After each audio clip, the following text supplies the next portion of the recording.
अगर तुम पूछ रही हो कि मेरा निवास कहाँ है, अगर तुम पूछ रही हो कि मैं कहाँ रहता हूं, तो देवादिदेव महादेव कहते हैं पार्वती, मैं उस भक्त के हृदय में सदा निवास करता हूं जो दुनिया के लोगों का दुख मिटाने का कार्य करता हो और कहीं ना कहीं किसी ना किसी की सहायता करता हो।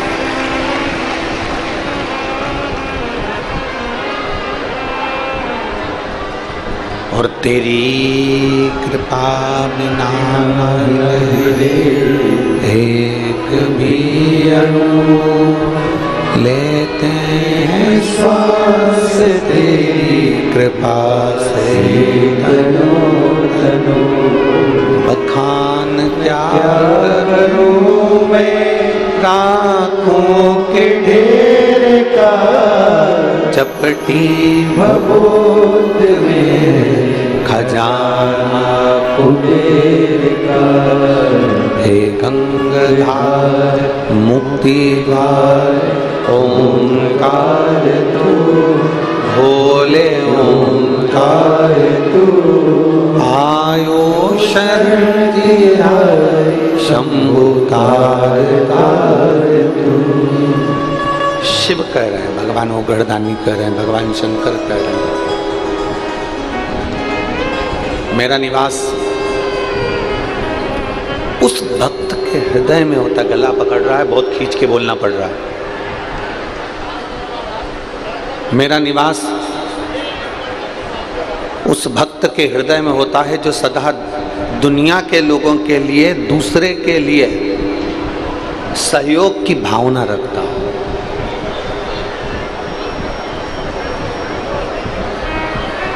जो किसी ना किसी रूप में दूसरे का सहयोग कर रहा है, किसी ना किसी रूप में दूसरे को सपोर्ट कर रहा है।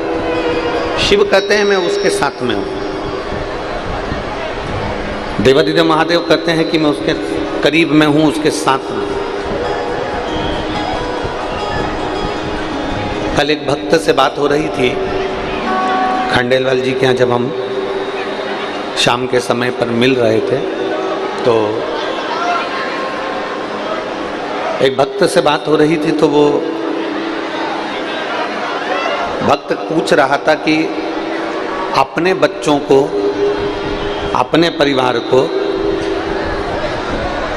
हम क्या देकर जाएं, अपने बच्चों को, अपने परिवार को हम क्या देकर जाएं जिससे हमारी पूरी जिंदगी, हमारे बच्चों की भी जिंदगी बहुत आनंद में रहे। हम क्या दें अपने बच्चों को, हम क्या प्रदान करें अपने बच्चों को।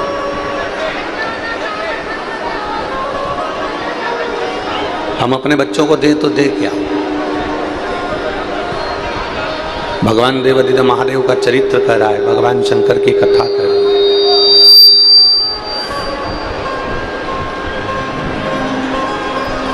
आप अपने घर के बच्चों के लिए जमीन, घर, जायदाद, जेवर सब कुछ रख कर जाओगे। बहुत सावधानी से सुनिएगा, आज कथा का विराम दिवस है और बड़े सावधानी से आप इसको श्रवण करिएगा। आप अपने बच्चों के लिए जमीन रख दी है, आप अपने बच्चों के लिए जायदाद रख दी है, आप अपने बच्चों, ये बक्से बंद पड़े, आके सुनते क्यों नहीं हो तुम लोग। और महिलाएं उधर चिल्ला रही हैं, उधर से थोड़ा सा आवाज बढ़ा दो बाहर का, भाई पब्लिक ज्यादा है तो थोड़ा बाहर के।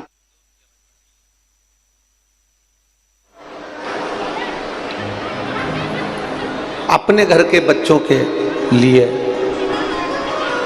जमीन, अपने घर के बच्चों के लिए जायदाद, अपने घर के बच्चों के लिए जेवर, अपने घर के बच्चों के लिए गाड़ी बंगला, हम सब कुछ रख कर जाते हैं।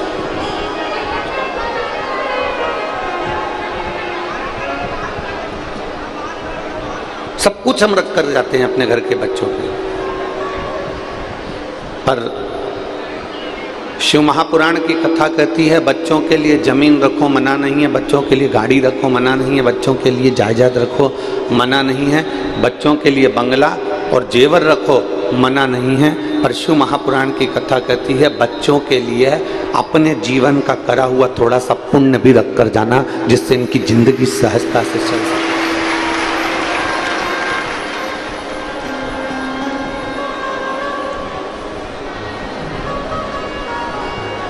जिससे इनका जीवन सहजता से चल सके। थोड़ा पुण्य इकट्ठा करो, थोड़ा सा पुण्य एकत्रित कर इन बच्चों के लिए रखकर जाना है। थोड़ा सा पुण्य इन बच्चों के लिए होना जरूरी है। उसका कारण जमीन छोड़ गए, जायदाद छोड़ गए, गाड़ी छोड़ गए, बंगला छोड़ गए,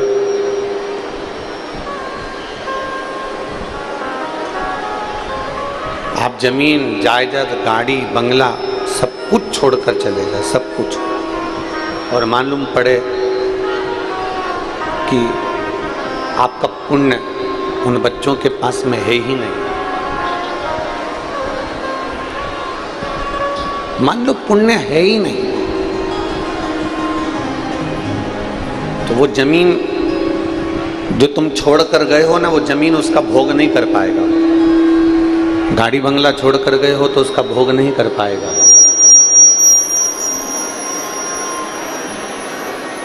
जो भी तुमने छोड़ा है, जो भी तुमने रखा है, उसका वो भोग नहीं कर सकता अगर उसके पास में पुण्य नहीं है तो।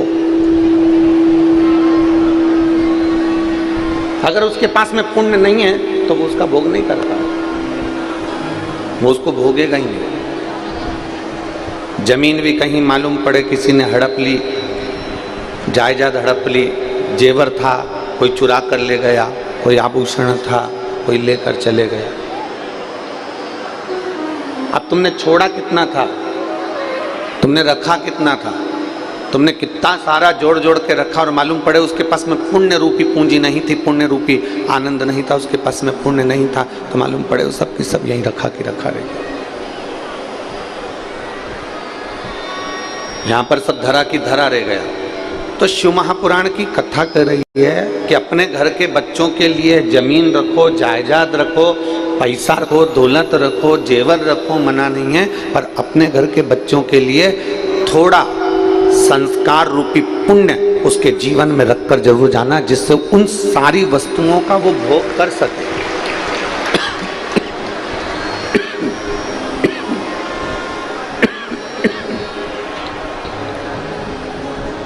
जिससे वो सारी वस्तुओं का भोग कर सके। शंभु शरण बड़ी मांगो घड़ी रे घड़ी, दुख काटो दया करीने दर्शन आपो। शंभु शरण बड़ी मांगो घड़ी रे घड़ी, दुख काटो दया करीने दर्शन आपो। आप थोड़ा ना थोड़ा अच्छा उसके लिए छोड़ कर जाइए। पार्वती मैया बैठी हैं कैलाश धाम पर,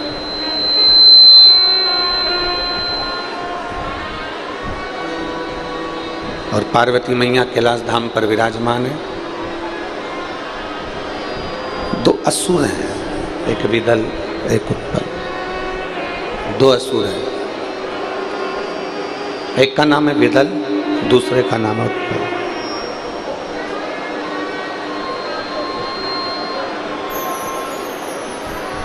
इन दोनों ने माता पार्वती जी की सुंदरता को देखा, आकर्षित हुआ। कल कथा में कहा था कि चोर की नज़र चेन पर होगी और लुच्चे की नज़र आपकी सुंदरता पर होगी। ये विदल और उत्पल, ये दो जो असुर हैं, विदल और उत्पल जो राक्षस हैं, दो असुर हैं, उन विदल और उत्पल ने माता पार्वती जी को देखा तो उनकी सुंदरता की ओर आकर्षित हो गए।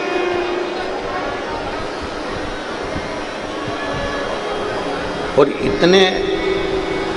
इतने आकर्षित हुए कि वो माता पार्वती जी को पाने के लिए हाथ पकड़ने के लिए आगे बढ़ने लगे।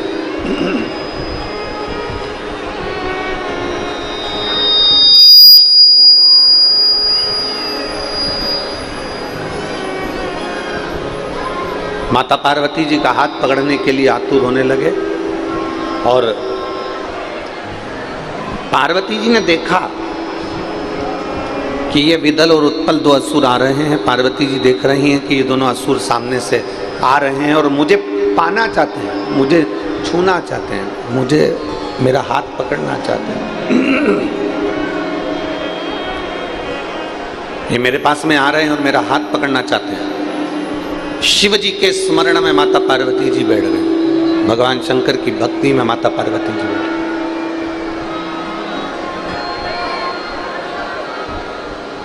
और जो पार्वती मैया भगवान शंकर की अविरल भक्ति में डूबी,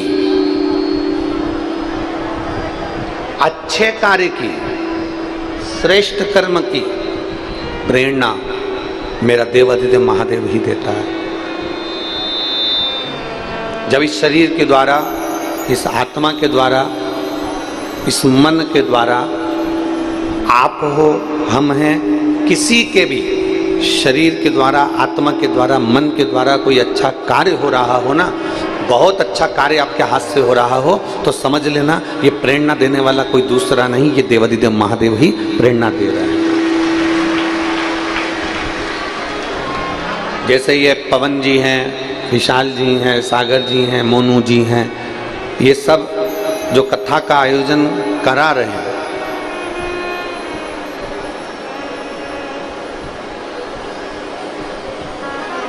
पवन खंडेलवाल जी हों, विशाल खंडेलवाल जी हों, सागर खंडेलवाल जी हों, मोनू साहू जी हों, ये सब जो कथा का आयोजन करवा रहे हैं, इनको ये मान लेना चाहिए कि अपनी सामर्थ्यता नहीं है, ना हमारी सोच है कि हम ये कार्य कराएं। ये तो देवाधिदेव महादेव ने और आपके पितरों ने, आपके पूर्वजों ने कोई आशीर्वाद तुम्हारे को दे दिया, जिससे ये शिव महापुराण की कथा आज यहाँ विराम की ओर जा रही है। ये आशीर्वाद है उनका, कहीं ना कहीं उनकी प्रेरणा है, ये कहीं ना कहीं उनका आशीर्वाद है।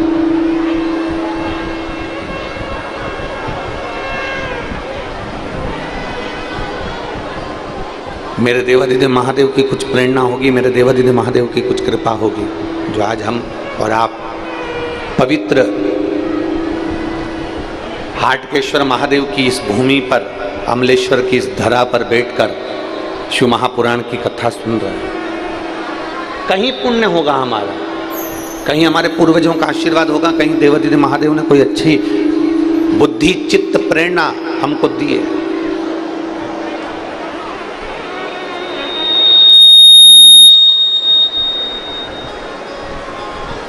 ये उसकी कृपा है, ये उसकी दया है, ये उसकी उदारता है।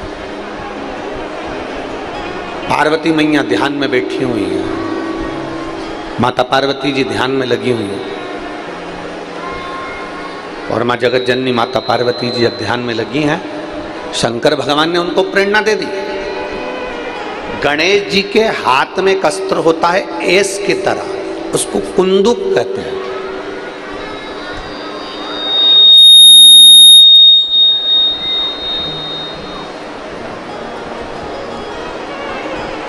उसको कुंदुक कहा जाता है। पार्वती जी ने उस कुंदुक को उठाया और कुंदुक को उठाकर जो प्रहार करा विदल उत्पल पर, विदल उत्पल के प्राण तो छूट गए, पर वो कुंदुक जाकर देवाधिदेव महादेव के पास में गिर गया, शिव जी के चरणारविंद के पास में गिरा। और जैसे ही शंकर भगवान के चरणों में जाकर वो कुंदुक गिरता है, शंकर भगवान प्रसन्न चित्त में माता पार्वती से कहते हैं, पार्वती तुम्हारे द्वारा फेंके गए इस कुंदुक को मेरे चरणारविंद में आना था, इसलिए मेरे नाम का उच्चारण होना था, तो मेरा नाम कुंदकेश्वर महादेव होगा। मेरा नाम कुंदकेश्वर महादेव। आवाज बिल्कुल सही नहीं है आज साउंड की। मेरा नाम कुंदकेश्वर महादेव होगा क्योंकि ये कुंदुक मेरे चरणों में आकर गिरा है। और सुनो पार्वती, संसार का मनुष्य, संसार में जन्म लेने वाला मानव, संसार का मनुष्य, संसार में जन्म लेने वाला मानव जब विषम, बहुत गहन, बहुत तीव्र बीमारी में जब घिर जाता है, बहुत तीव्र बीमारी में, गहन बीमारी में, बहुत भारी बीमारी में जब वो घिर जाता है, शंकर भगवान कहते हैं पार्वती जी, वो मेरे मात्र कुंदकेश्वर नाम का स्मरण कर कर अगर जल का आचमन भी करता है तो वो औषधि का कार्य कर जाता है।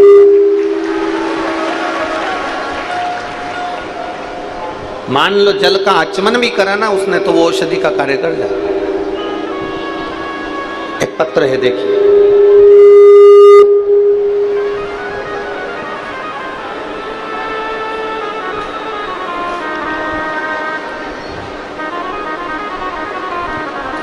श्रीमती त्रिवेणी वर्मा, श्रीमान राजकुमार वर्मा, पता गुड़ियारी, रायपुर से है।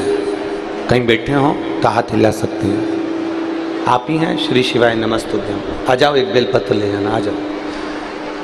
श्रीमती त्रिवेणी वर्मा, श्रीमान राजकुमार वर्मा, गुड़ियारी, रायपुर से हैं। गुरुजी, पत्र को आप एलईडी पर पढ़ सकते हैं, आस्था चैनल पर पढ़ सकते हैं। बाबा का क्या बखान करूं गुरुदेव, जितना भी करूं उतना कम है। आज से 7 वर्ष पहले मेरे सीने में एक गठान हो गई थी, छाती पर गठान हुई। मेरे पति ने मुझे डॉक्टर के पास लेकर गए। डॉक्टर ने चेक किया, टेस्ट करवाया। टेस्ट करने के बाद डॉक्टर ने ऑपरेशन के लिए बोला, तो मैं ऑपरेशन करवाए, किंतु ऑपरेशन के बाद गांठ और बढ़ गया। ऑपरेशन कराया पर गांठ और बढ़ गया। मेरे पति ने फिर डॉक्टर के पास लेकर गए। जो छाती पर गांठ हो गई थी, सीने पर जो गांठ हो गई थी, फिर वापिस डॉक्टर को दिखाया।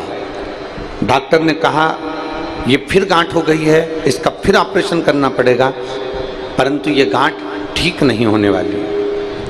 डॉक्टर को हमने कहा कि कोई दवाई दे दीजिए जिससे ठीक हो जाए।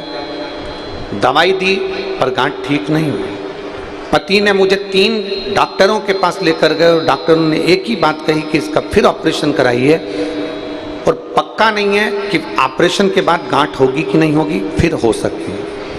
5 वर्ष तक ये गांठ शरीर में बनी ही रही। हम दवाइयाँ खाते रहे पर कोई आराम नहीं मिला। एक बार ऑपरेशन करा लिया, फिर दूसरी बार गांठ हो गई। अब करें तो करें क्या। तब पहली बार टीवी पर आपकी कथा सुनी और शंकर जी के शिवालय में जाकर बेलपत्र को चढ़ाने लगे और चढ़ी हुई बेलपत्र को खाने लगे। मैं बाबा को क्या धन्यवाद देने के लिए मेरे पास वाणी नहीं है। गुरुजी, मैंने 4 महीने तक रोज शिवालय में जाती, जल चढ़ाती, पीती और एक बेलपत्र बाबा की चढ़ी हुई खा लेती।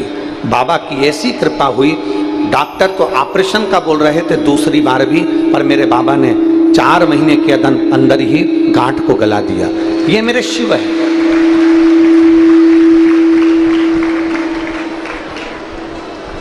ये मेरे शंकर है, ये मेरे ओघड़ी है, ये मेरे दयालु, मेरे दातार, ये मेरे शंभू हैं,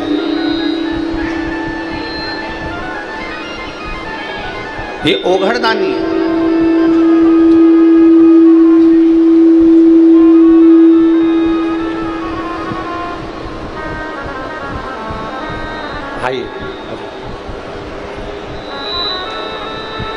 लाइन अच्छी लिखी है, आप और हम मिलकर गुनगुनाते हैं। खाली ना जाता कोई दर से तुम्हारे,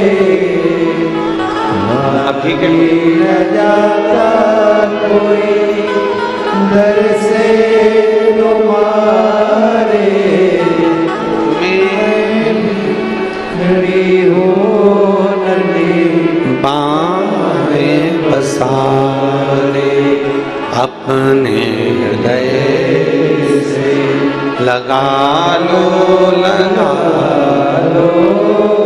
गिरा जा रहा हूँ, उठा लो भोले अपने दर से अब तो न टालो, गिरी जा रही उठा शिव कथा कह रही है। भगवान देवादिदेव महादेव का संवाद कह रहा है। शिव महापुराण की कथा कहती है कुंदकेश्वर नाम, केवल कुंदकेश्वर नाम ही औषधि का कार्य कर जाता है। केवल कुंदकेश्वर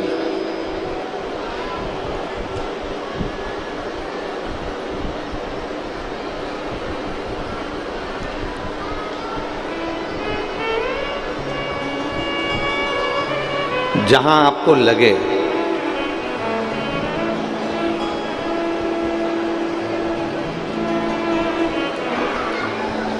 जहां आपको स्मरण आए, कभी जिंदगी में एक बार प्रयोग कर कर जरूर देखो।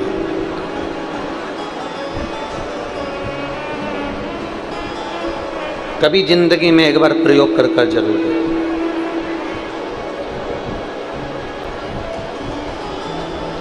कि शंकर भगवान पर चढ़ी हुई बेलपत्री खाने का क्या लाभ हो सकता है, शिव जी को चढ़ाए गए एक लोटा जल से क्या लाभ हो सकता है।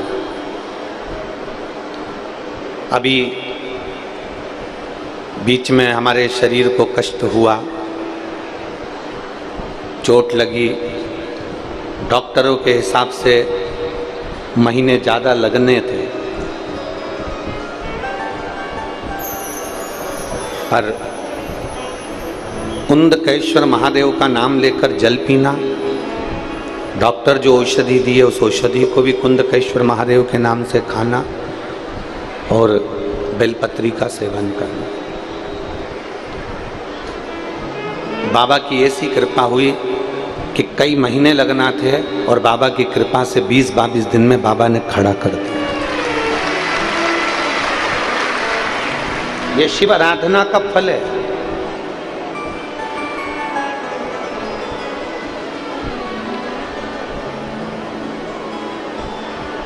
हम कहते हैं अपने ऊपर भी प्रयोग कर कर देखिए, अपने ऊपर भी शिव महापुराण की जो कथा के जो तत्व हैं, भगवान शंकर की कथा के जो उपाय हैं, भले दुनिया के लोग उसको टोटका कह दें चाहे टोना कह दें,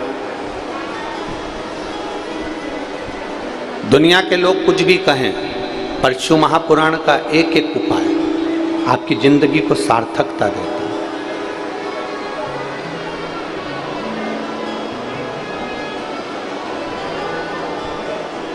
जो बच्चे शहद लगी हुई बेलपत्री को शंकर को समर्पित कर कर जाते हैं और खूब अच्छी मेहनत करते हैं, खूब अच्छी मेहनत,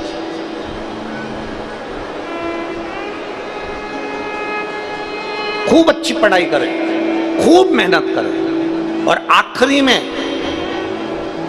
चाहे इंटरव्यू के लिए जा रहे हो चाहे परीक्षा के लिए जा रहे हो, एक बेलपत्री की बीच वाली पत्ती पर शहद लगाकर शिव को समर्पित कर कर जाते हैं। एक बार अगर बाबा ना करा हो, 2 बार ना करा हो, तो निश्चित है तो भी मेरा बाबा एक ना एक दिन तुम्हें मंजिल तक पहुंचा ही देता है। बाबा एक ना एक दिन मंजिल तक पहुंचा जरूर है।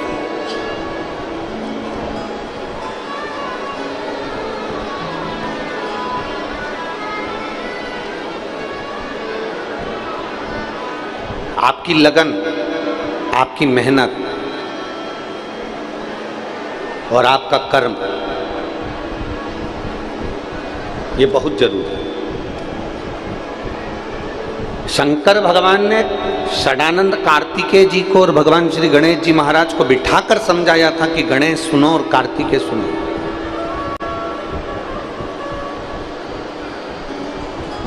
दो चीजें अपनी जिंदगी में धारण कर लेना, षडानंद कार्तिकेय और गणेश, दो बातें अपनी जिंदगी में उतार लो। एक, मेहनत मत छोड़ो, कर्म मत छोड़ो, और दूसरा, बुरी संगत में मत बैठो, संगत अच्छी बैठो। और जो शंकर भगवान के शब्द थे वो शब्द आपकी जिंदगी में उतारिएगा। एक, पानी की बूंद, गरम तवा है,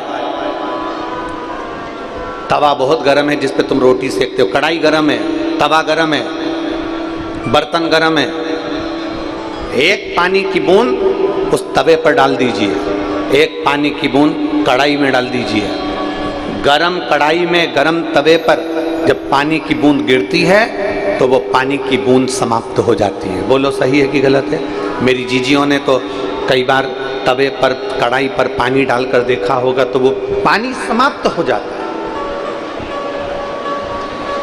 गरम तवे पर, गरम कढ़ाई पर एक पानी की बूंद डालोगे तो पानी समाप्त हो जाएगा। वही पानी की बूंद कमल के पुष्प के ऊपर पड़ जाती है, सूर्य की रोशनी में चमकती है तो वो एक हीरे जैसी चमक पा जाती है। वो पानी की बूंद गरम तवे पर पड़ी, समाप्त हो गई।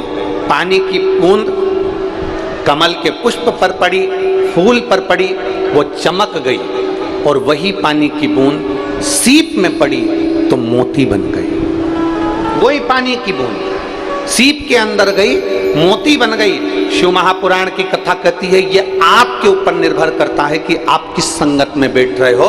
गरम तवे पर बैठोगे अर्थात किसी गलत व्यक्ति की संग में बैठोगे, किसी गलत व्यक्ति की संगति में बैठोगे तो ये निश्चित है कि वो गलत संगति वाला तुमको बिगाड़ कर रख देगा और तुम्हारी जिंदगी नाश कर देगा। पानी की बूंद गरम तवे पर पड़ी तो पानी की बूंद समाप्त हो गई। पानी की बूंद कमल के पुष्प पर पड़ी तो चमक गई। अर्थात किसी अच्छे व्यक्ति का संग पाओगे तो तुम भी एक ना एक दिन चमक जरूर जाओगे। और तुम उस पानी की बूंद से समझ लें कि सीप के अंदर चली जाती है तो वो पानी की बूंद भी एक दिन मोती बन जाती है। अर्थात आपकी संगत, आपका व्यवहार, आपकी अनुकूलता, आप कहाँ बैठ रहे हैं, किस जगह पर बैठ रहे हैं, किसके साथ बैठ रहे हैं, ये देखा जाता है। किसके साथ बैठे,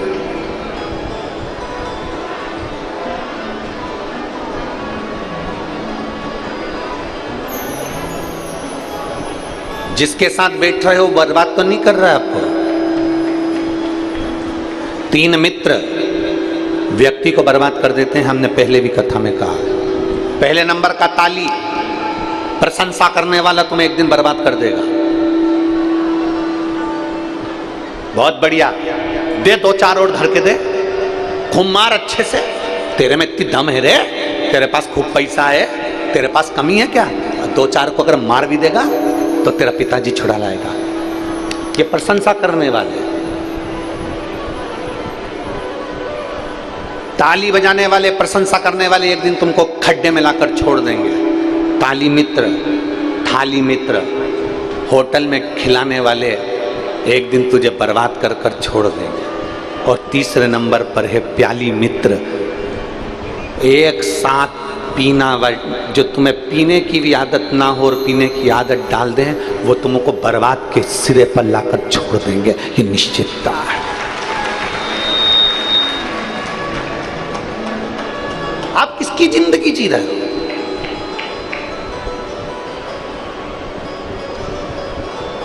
बेटा बुझी हुई सिगरेट हाथ में ले लेता है और बाप चिल्ला कर दौड़ता है, क्यों रे सिगरेट क्यों उठाई, पटक।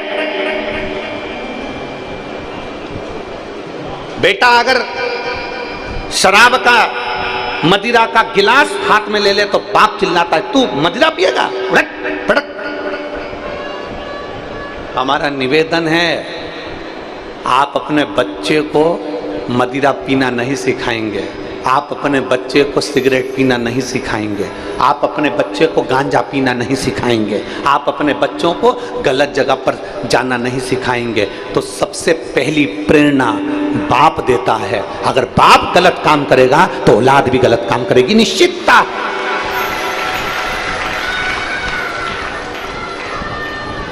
अभी कथा में कहा, अपने घर के बच्चों को तुम जमीन देकर जाओगे, अपने घर के बच्चों को तुम मकान देकर जाओगे, अपने घर के बच्चों को तुम गाड़ी देकर जाओगे, अपने घर के बच्चों को तुम जेवर देकर जाओगे, सब कुछ देकर जाना।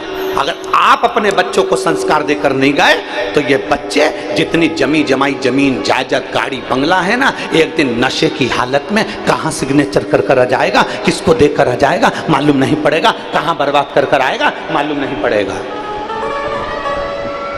शिव महापुराण की कथा में संकल्प लेकर जाया करो कि मैं संकल्प लेकर जा रहा हूं कि मैंने अभी तक भले दारू का नशा करा हो, सिगरेट का नशा करा हो, गांजे का नशा करा हो, चरस का नशा करा हो, मैंने जिंदगी में सारे नशे करे हो, पर आज शिव महापुराण की कथा से मैं प्रेरणा लेकर जाता हूं कि अपनी औलाद को अगर अच्छा बनाना है तो सबसे पहले नशा मैं छोड़ूंगा।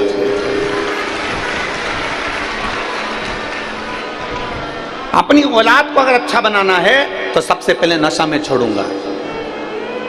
ये प्रेरणा लेकर जाओ। थोड़ा समय लगेगा, थोड़ा आदत में लाने के लिए समय लगता है। जैसे कल पुलिस कर्मियों ने, ट्रैफिक पुलिस वालों ने लिखा है 21 दिन का चैलेंज, अर्थात तुम 21 दिन हेलमेट लगाओगे तो तुम्हारी आदत में आ जाएगा, 21 दिन तुम ये सीट बेल्ट बांधोगे तुम्हारी आदत में आ जाएगा, 21 दिन तुम ट्रैफिक नियम का पालन करोगे तुम्हारी आदत में आ जाएगा। अर्थात हम भी आपको कहते हैं 21 दिन तक मदिरा छोड़ कर देख, 21 दिन तक दारू छोड़ कर देख, तेरी आदत में आ जाएगा और तू भी सुधरेगा, तेरा परिवार भी सुधरेगा।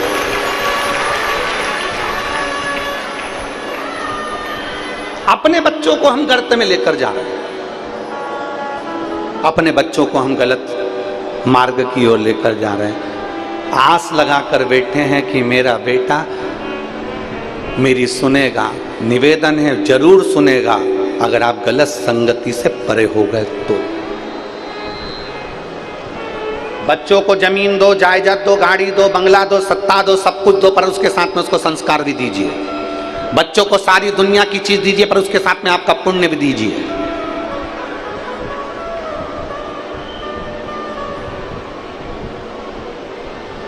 पुण्य भी दो उसको।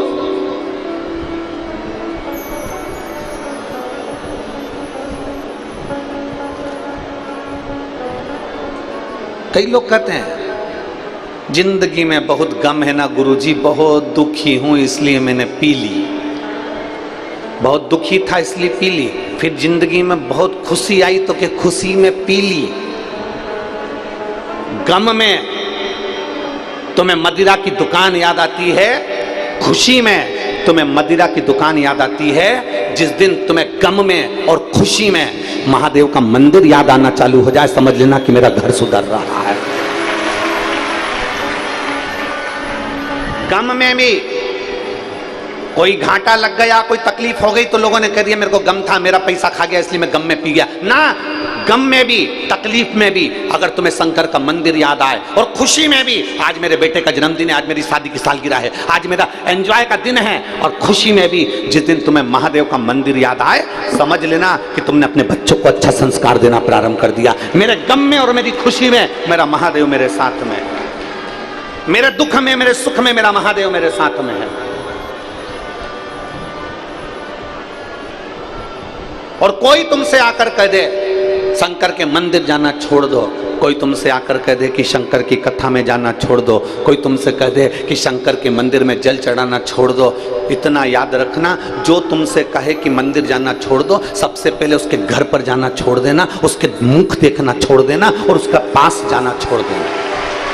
जो तुमसे कहे कि शंकर के मंदिर मत जाओ, जो तुमसे कहे शंकर का जल मत पियो, जो तुमसे कहे शंकर के चौखट पर मत जाओ, जो तुमसे कहे शिव महापुराण में मत जाओ, सबसे पहला काम करना उसके घर जाना छोड़ देना, उसका मुंह देखना छोड़ देना, उसके पास बैठना छोड़ देना। क्योंकि गलत संगति में पड़ गया वो आपको अच्छी जगह जाता नहीं देख सकता, आपको उन्नति की ओर जाता नहीं देख सकता।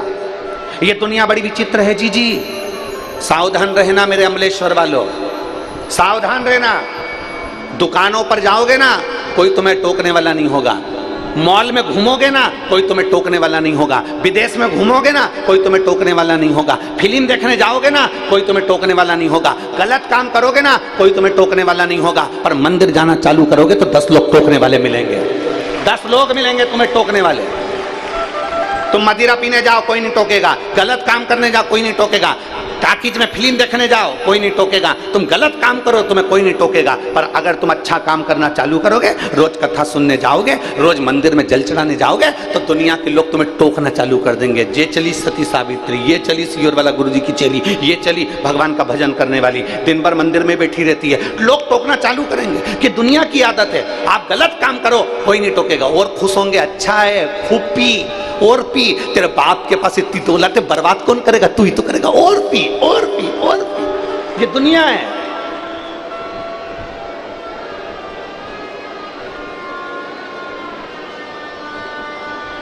कोई नहीं टोकेगा।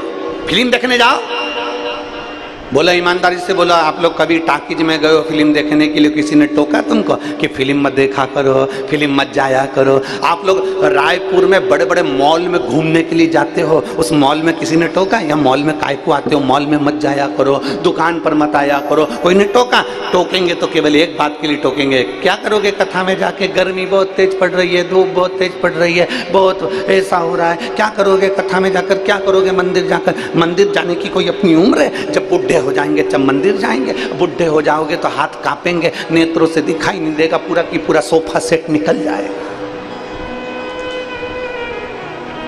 पूरा की पूरा सोफा सेट बाहर। पापड़ भी नहीं खा पाओगे, ऐसे मल मल के खाना पड़ेगा पापड़ को, क्योंकि सोफा सेट ही नहीं है, पूरे दांत निकल के बाहर।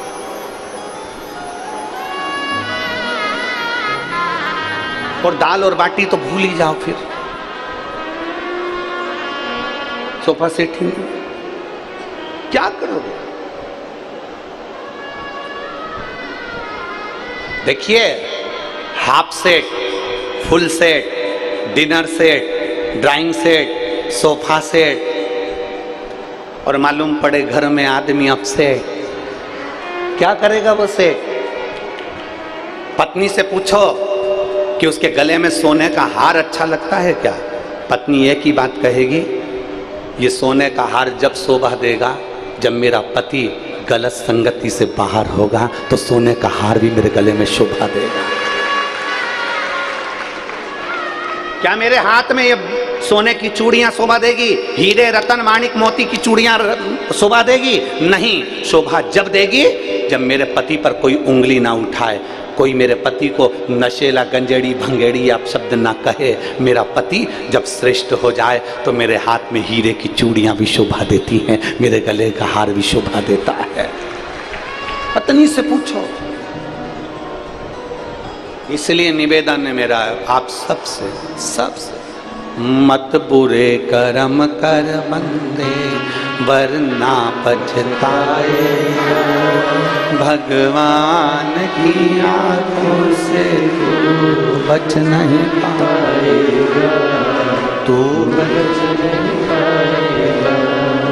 अरे ओ अज्ञानी मत करना, अरे ओ अज्ञानी मत करना, तेरे कर्म का फल भी तू ही पाएगा, जैसा किया तूने तेरे आगे आएगा।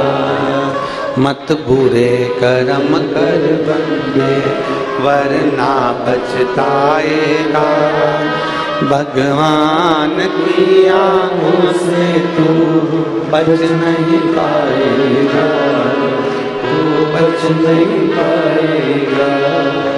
अरे ओ अज्ञानी मत करना दानी। एक पानी की बूंद तवे पर पड़ी जल गई, पानी की बूंद कमल पर पड़ी चमक गई, पानी की बूंद अगर सीप में पड़ी तो मोती बन गई। आप पर निर्भर करता है कि आप किसके साथ रहना पसंद करेंगे, किस किस संगति में आना पसंद करेंगे, किसके करीब रहना पसंद करेंगे।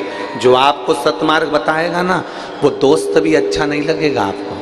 अगर कोई दोस्त नहीं पीता ना और वो सही में बोलेगा आपको कि क्यों पीता है रे, देख भाभी की ओर देख, बच्चों की ओर देख, क्यों गलत काम करता है रे, तो वो दोस्त गलत लगेगा आपको, वो मित्र बेकार लगेगा आपको। सियोर वाला महाराज अगर समझाने का काम करेगा तो सियोर वाला महाराज बुरा लगेगा आपको। अरे महाराज कहां की कथा लेके बैठे हो, शंकर जी का कथा बताओ, क्यों फालतू की बात लेकर बैठे हो। शिव महापुराण की कथा कहती है, शंकर जी का चरित्र कहता है, दुनिया के लोग भजन में गाना गा गा के कहते हैं कि वो पार्वती जी भांग घोटे और पीवे भोला। कई लोग कहते हैं पार्वती जी भांग घोटती हैं, शंकर जी भांग पीते हैं। पर शिव महापुराण में कहीं नहीं लिखा कि पार्वती जी ने भांग घोटी है और शंकर जी ने पी है, कहीं नहीं। भारत की नारी, भारत में जन्म लेने वाली एक स्त्री अपने पति को नशे में नहीं देख सकती, तो मेरी पार्वती भांग घोट कर पिलाएगी? भूतो न भविष्यति, कभी नहीं। मेरी पार्वती मैया कभी भांग घोट कर नहीं पिला सकती, क्योंकि पार्वती जी भी भारत की, वो भूमि की, इस कैलाश धाम की, इस पृथ्वी की माता है। और माता कभी भी गलत प्रेरणा नहीं दे सकती, प्रेरणा अच्छी ही देगी, गलत प्रेरणा नहीं देगी, श्रेष्ठ प्रेरणा। दो चीजें हैं। शंकर भगवान ने पार्वती जी से कहा, पार्वती एक अपने ध्यान रखो, कार्तिकेय गणेश, ये दो चीजों का ध्यान रखना है। एक, गलत संगत में मत बैठो, बिल्कुल मत, गलत संगत में नहीं, अच्छी संगत करो।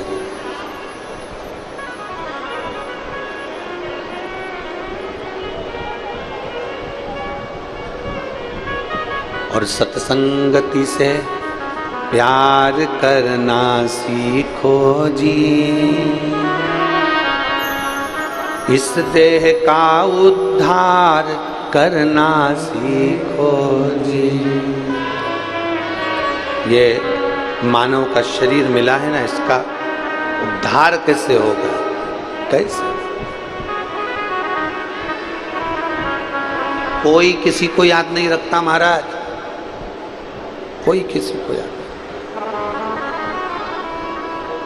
अच्छे अच्छे करोड़पति मर जाते हैं, उनकी मूर्ति चौराहे पर नहीं लगती है। जिसके पास में 5-5, 10-10 हजार बीघा जमीन थी, मर गया, उसकी मूर्ति भी चौराहे पर नहीं लगती है। कहीं का करोड़पति मरता है, उसकी मूर्ति चौराहे पर नहीं लगती है। कहीं का धनपति मरता है, उसकी मूर्ति चौराहे पर नहीं लगती है। चौराहे पर वो मूर्ति लगती है जिसने जनमानस के लिए कुछ अच्छा करा हो और करता करता चले गया हो, उसकी मूर्ति चौराहे पर लगती है। कितने करोड़पति मर गए, कितने अरबपति मर गए, कितने धनपति मर गए, जिनके खुद के बैंक चलते थे वो मर गए। उनकी मूर्ति कभी चौराहे पर लगी हुई नहीं देखोगे। करोड़पति की मूर्ति किसी चौराहे पर लगी हुई नहीं देखोगे। अच्छा कर कर जाइए जिंदगी में, और अच्छा कर कर जाओगे तो जीवन भर याद रखोगे, जीवन भर। अमलेश्वर के लोग, अमलेश्वर के भक्त और अमलेश्वर के आसपास के 40-50 गांव के लोग, श्री पवन खंडेलवाल जी हों, विशाल खंडेलवाल जी हों, चाहे सागर खंडेलवाल जी हों, चाहे मोनू जी साहू हों, ये पक्का है कि जब जब अमलेश्वर में कोई भी कथा होगी, सबसे पहले सब लोग तुम चारों को याद करेंगे कि कथा करवाई थी तो इन्होंने करवाई थी। याद करेंगे लोग कि आपने कथा करवाई। बड़ा बड़ा कथा का पंडाल, भीड़, भक्तों का सैलाब, शिव भक्तों का आनंद। शिवरात्रि, एक दिन की कथा में रात्रि को पड़ गई शिवरात्रि, उसका आनंद। तुम अच्छा तो करो।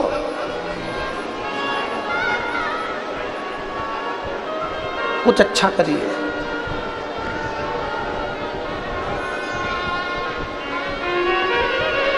भूखे कभी प्यासे को पानी। बोलो जम के बोलो, तुम लोग बोलो, कभी प्यासे को पानी पिलाया नहीं, फिर पिलाने से क्या फायदा, कभी गिरते हुए को उठाया नहीं, बात आंसू बहाने से क्या फायदा। क्या फायदा?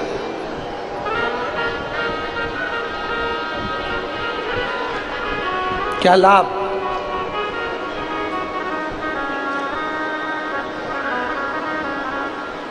कुछ अच्छा करो।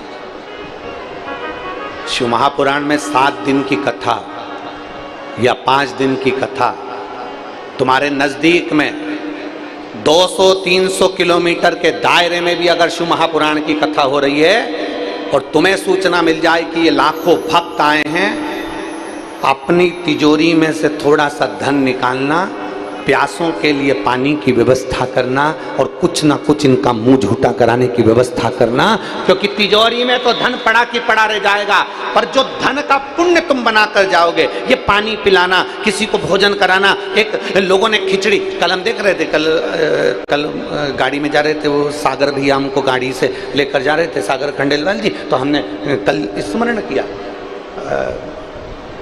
परसों भी वो विशाल ले जा रहे थे, फिर एक बार मोनू साहू जी ले, तो हमने देखा कि जिनके पास में धन ही नहीं है, जिनके पास में कुछ भी नहीं, और मैंने जो देखा है, मुझे विश्वास है कि आपने भी देखा होगा, जब रोड से जा रहे होगे ना तो तुमने देखा होगा कई गरीब माताएं इतने बड़े बड़े भगोने में खिचड़ी बना कर ले आई, कोई मीठा चावल बना कर ले आई, कोई हलवा बना कर ले आई गाड़ी में, और गाड़ी में लाकर चमचे से दोने के अंदर दे रही है। उसके पास में इतना नहीं है, फिर भी उसने करने की सामर्थ्यता रखी है और लोगों को खिलाने की सामर्थ्यता।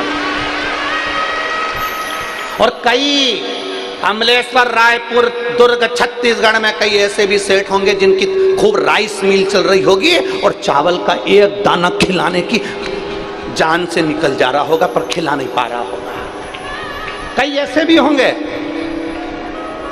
कि एक चावल का दाना कहीं किसी को खिलाने के काम नहीं आया।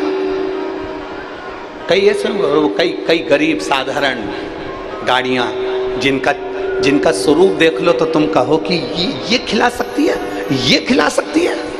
अपने क्षेत्र में 300 किलोमीटर के अंदर, 200 किलोमीटर के अंदर, 250 किलोमीटर के अंदर भी अगर कोई कथा हो रही है शिव महापुराण की, और कहीं कुबेरेश्वर बाबा की कृपा से कुबेर भंडारी आया हो और लाखों की संख्या में भक्त पहुंचे हो, तो अपने तिजोरी में से थोड़ा सा धन निकालना, क्योंकि ये धन का पुण्य बनाना है। पुण्य बनाओगे तो साथ लेकर जाओगे, धन कोई साथ लेकर नहीं जा सकता, पर धन का पुण्य बनाकर साथ ले जाया जा सकता है।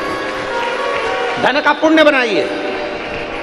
हम ये भी नहीं कहेंगे कि किसी को दे दो, तुम तो सीहोर वाले महाराज को भी मत दो, पर इतना याद रखना कहीं के महाराज को मत दो, पर अपने हाथ से करो।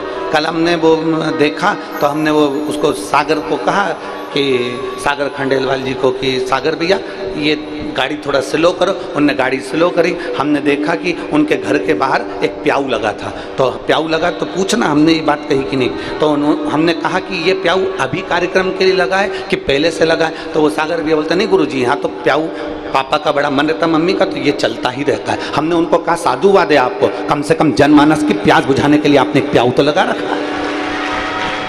ये साधुता है, इसको देखकर प्रसन्नता होती है। किसी भूखे को भोजन कराना, किसी प्यासे को पानी पिलाना। कोई बच्चा एजुकेशन के लिए पढ़ना चाहता है, उसकी बच्चे की लगन है, उसके पास में पैसा नहीं है और उसे पढ़ना है, उस बच्चे की एजुकेशन कराने का प्रयास करो।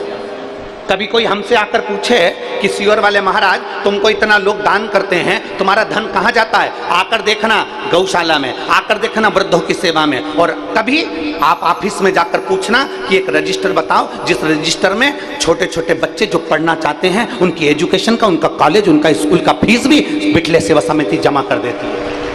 उसका एक रजिस्टर बना हुआ है, जिस रजिस्टर में जो बच्चा पढ़ना चाहता है, जिसकी एजुकेशन अच्छी, उसको पढ़ना है, धन नहीं है, बेभाव नहीं है, तो समिति उठा देती है खर्चा। आप में वो लगन होना चाहिए। आपका दिया हुआ एक एक रुपया आपको आकर देखना चाहिए सीहोर में कि कहां लग रहा है।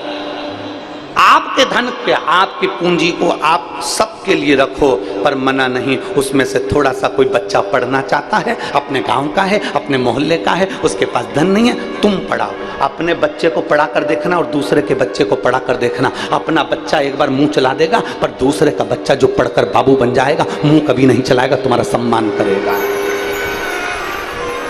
तुम्हारा सम्मान करेगा, आदर करेगा, सत्कार करेगा।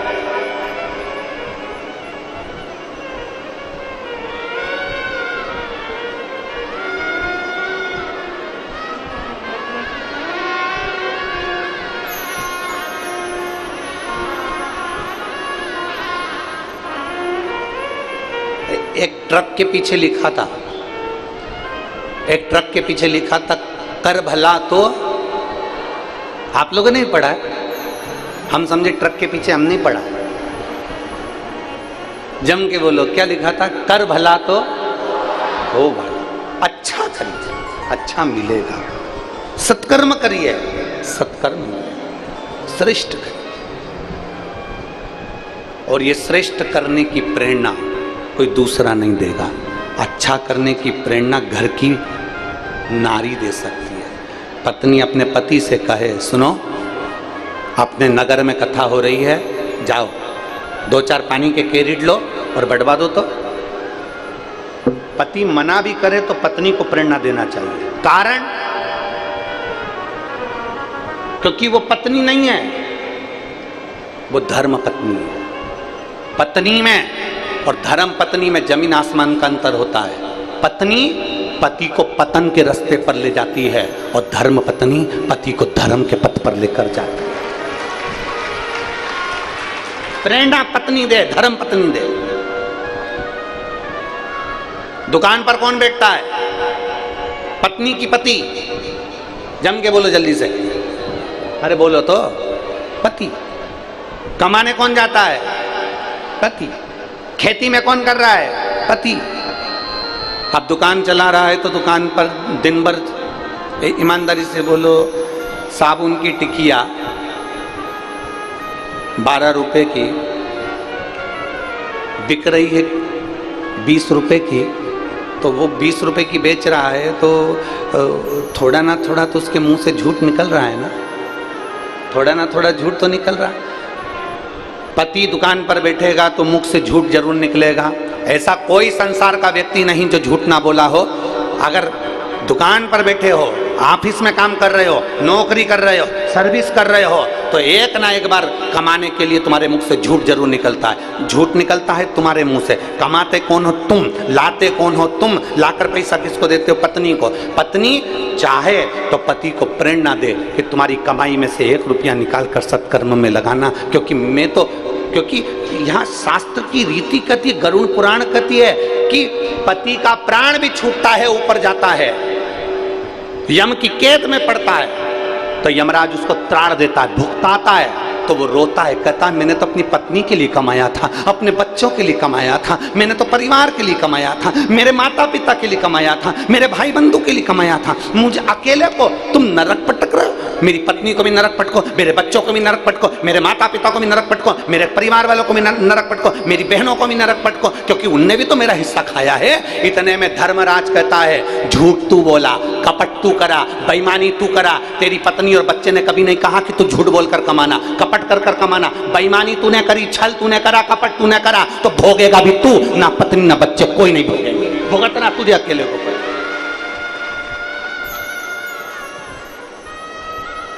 पेट अपना दुख रहा है तो दवाई अपने को खाना पड़ेगी, सिर अपना दुख रहा है तो दवाई अपने को खाना पड़ेगी, और आंखों से नहीं दिख रहा तो चश्मा अपने को लगाना पड़ेगा। यहाँ तो उल्टी रीति हो रही है आज के जमाने में। पेट तुम्हारा दुख रहा है और दवाई पड़ोसी को खिला रहे, तू खा ले, मेरा पेट दुख रहा है, मेरा सिर दुख रहा है, दवाई तू खा ले। छींक अपन को आ रही है तो अपने को छींकना है, खांसी अपने को आ रही है तो अपन को खांसना है, दर्द अपने को हुआ है तो तकलीफ अपने को होना है। अगर नैनों से दिखाई नहीं दे रहा तो चश्मा अपने को लगाना है। उसी तरह अपने को अपना छींकना है, अपना खांसना है, अपना दर्द सहन करना है, तो अपना कष्ट भी अपने को ही भोगना, अपने, दूसरा नहीं भोगेगा भाई, नहीं।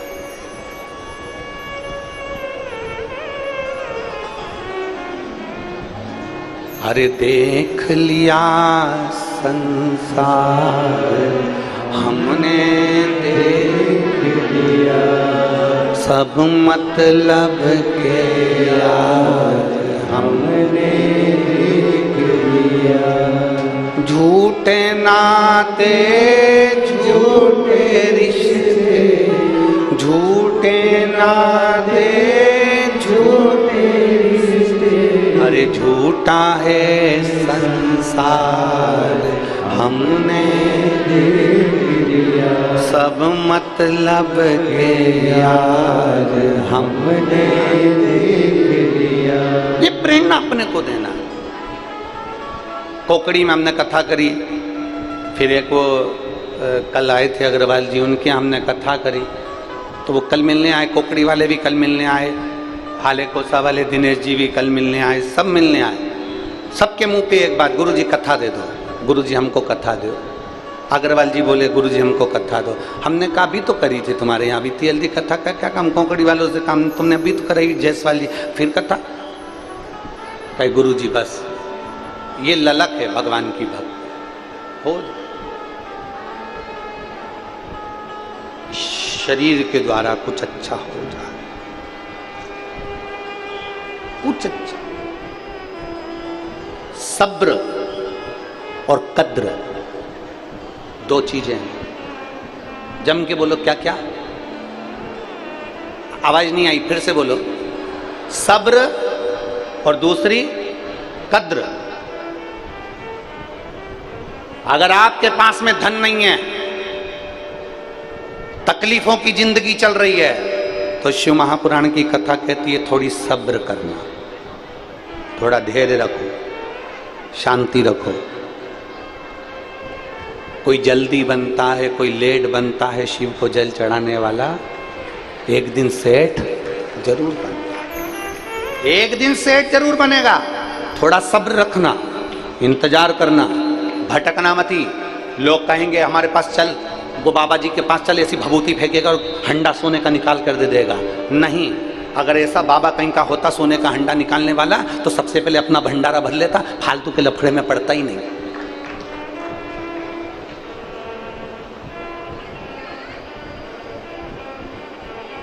उनके पास चलो, वो तुम्हारा दुख समाप्त कर देंगे। नहीं, अगर दुख समाप्त करने वाले होते तो सबसे पहले अपने परिवार को और अपने घर का दुख समाप्त कर लेते। नहीं, अपना दुख अपने को दो, अपना दुख। दो चीजें दी हैं मेरे भोलेनाथ माता पार्वती जी से करें, दो चीजें मनुष्य के पास होना चाहिए, एक सब्र और दूसरी कद्र। थोड़ा समय लगेगा, दुख कटने में थोड़ी देरी लगेगी, सब्र रखना, इंतजार करना, थोड़ा इंतजार करो, सब्र रखो, होगा। कोई लेट बनता है, कोई जल्दी बनता है, शिव को जल चढ़ाने वाला एक दिन सेठ जरूर बनता। थोड़ी सब्र रखना। एक बार में अगर सब आंकड़े की जड़ बांधी, संतान उत्पन्न नहीं हुई, दूसरी बार आंकड़े की जड़ बांधी, संतान उत्पन्न नहीं हुई, हिम्मत मत हारना।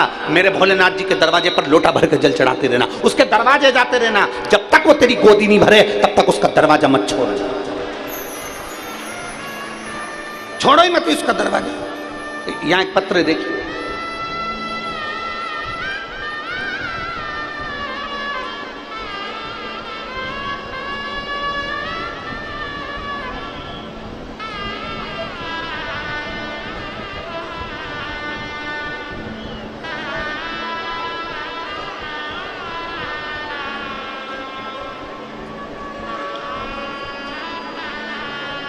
मैं रीतू साहू, पति महेंद्र साहू, गुड़ियारी, रायपुर की निवासी हैं।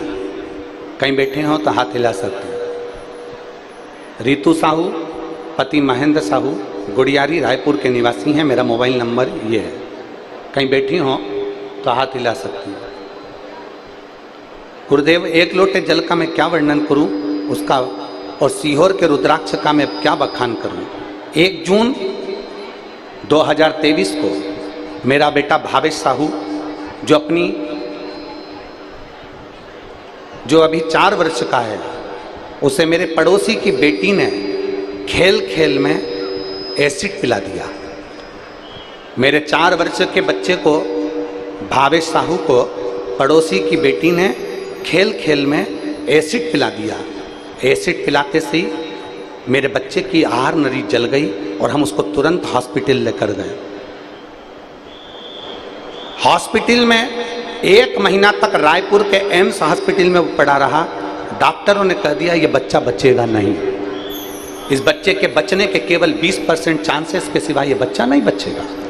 डॉक्टरों से हमने कहा तुम इस बच्चे को तो बचाने का प्रयास करो, कुछ तो करो। डॉक्टरों ने कह दिया शरीर के अंदर की पूरी आहार नली जल चुकी है, सिकुड़ गई है, जिसके कारण ये बच्चा नहीं बच सकता। फिर भी हम मेहनत कर रहे हैं, हिम्मत कर रहे हैं।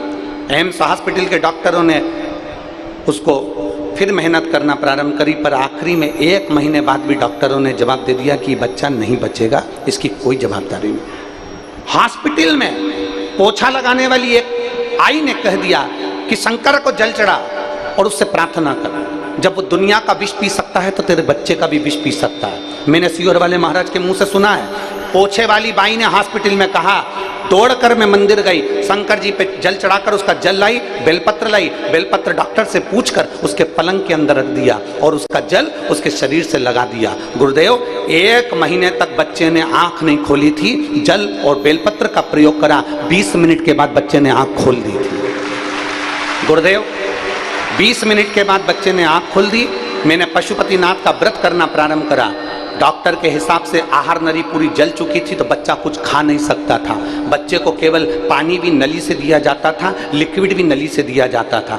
ऐसी दशा देखते देखते कई माह निकल गए, 4 महीने पूरे हो गए, पर बच्चा खाना नहीं खा सकता था। पर हिम्मत करी, शंकर को बेलपत्र चढ़ाकर, कोमल सी बेलपत्र लाकर उसको मलकर पानी में घोलकर बच्चे को आहार नली से दे दी। दूसरे दिन तो बच्चे ने हाथ से नली को निकाल दिया और भोजन करना प्रारंभ कर दिया। मैं बाबा को धन्यवाद देती हूँ। ये शिव तत्व है, ये औघड़ी है, शंभू है। कहीं बैठी हैं? अच्छा उधर पीछे हैं क्या? बच्चा आया है साथ में? लिया उसको ऊपर, लिया लिया।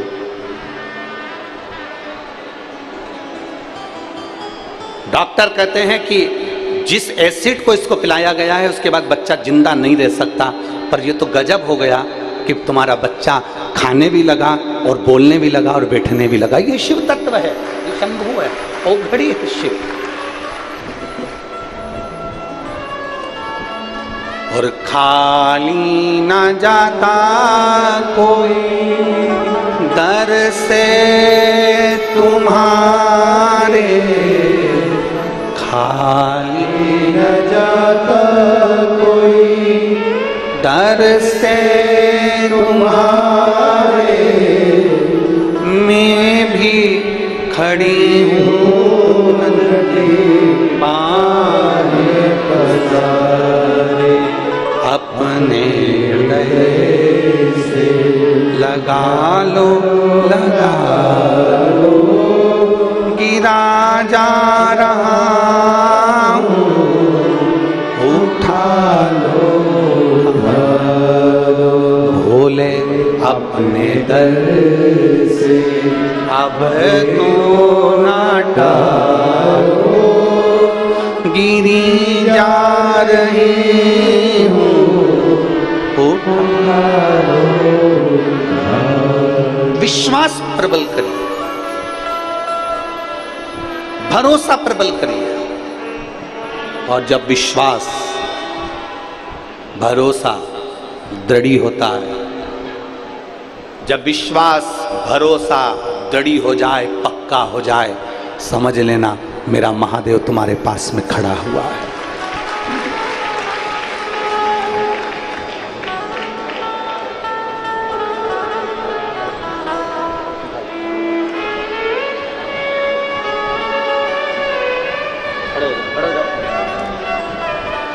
यही बच्चा है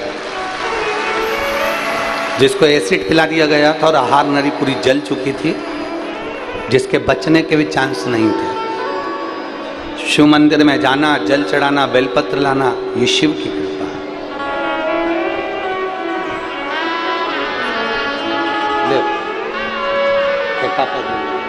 ठीक है, शंभू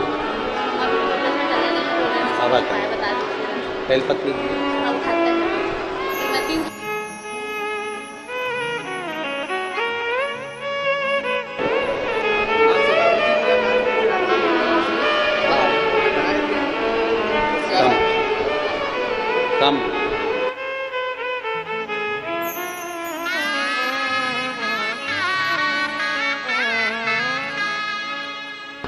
शंभु वो खड़ी।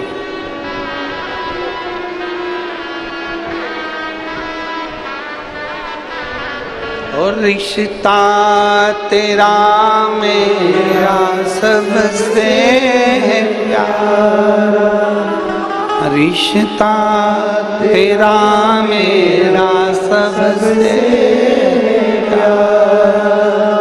तू मेरा बाबा, मैं हूँ तेरा लाला, मैं हूँ तेरा लाला।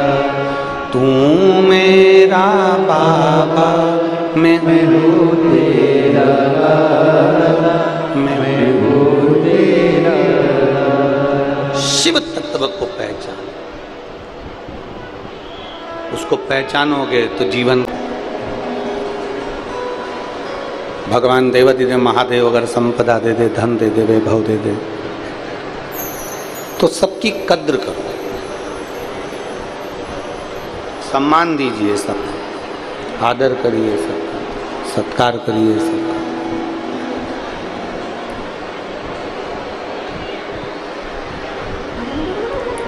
सबका आदर, सम्मान, सत्कार, कद्र करिए।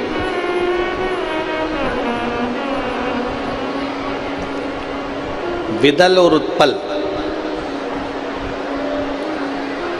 जिनके प्राणों को भगवान देवादिदेव महादेव के चरणारविंद में जो कुंदुक गिरा है, उस कुंदुक से उनके प्राणों को हरा गया।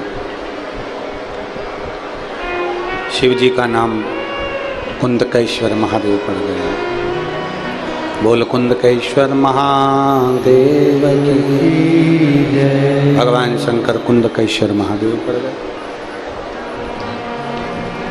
आगे चरित्र आया है।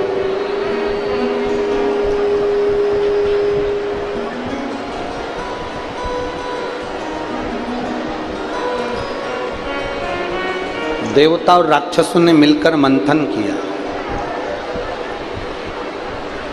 और देवता राक्षस मिलकर जो मंथन करे, उस मंथन में सबसे पहले निकलने वाली है गौ माता।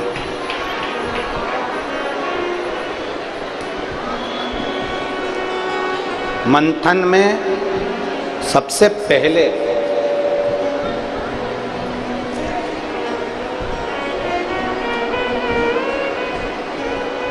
अगर मंथन में सबसे पहले निकल रही है तो गौ माता निकल रही है।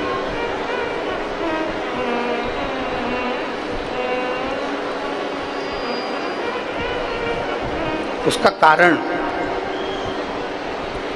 क्योंकि गौ माता के बाद में जो निकलेगा वो विष निकलेगा, और विष को पीने के लिए अगर कोई पी भी जाता है तो गौ माता का दूध उसको शीतलता प्रदान करे, इसलिए गौ माता को निकालने का कारण केवल इतना।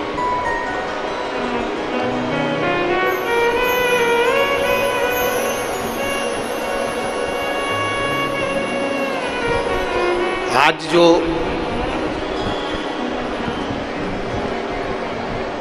भारत की भूमि पर गौ माता की जो दशा है, उस पर ध्यान देना बहुत जरूरी है।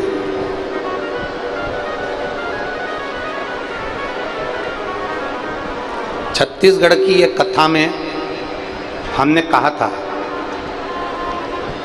पहले आप और हम जब छोटे थे, हमें आपका नहीं मालूम पर हमें अपना तो ध्यान में है, और मुझे उम्मीद है कि आपकी भी छोटेपन में पहले के समय में निबंध लिखने को आता था, और निबंध भी आता था तो गाय पर निबंध लिखने को आता था। बोलो सही है कि गलत है? गाय पर निबंध लिखने को आता था तो अपन उसमें लिख देते थे कि गाय की एक पूंछ होती है, 4 पाँव होते हैं, 2 नयन होते हैं, 2 सींग होते हैं, गाय दूध देती है। बोले लिखते थे कि नहीं लिखते थे? पूरा निबंध।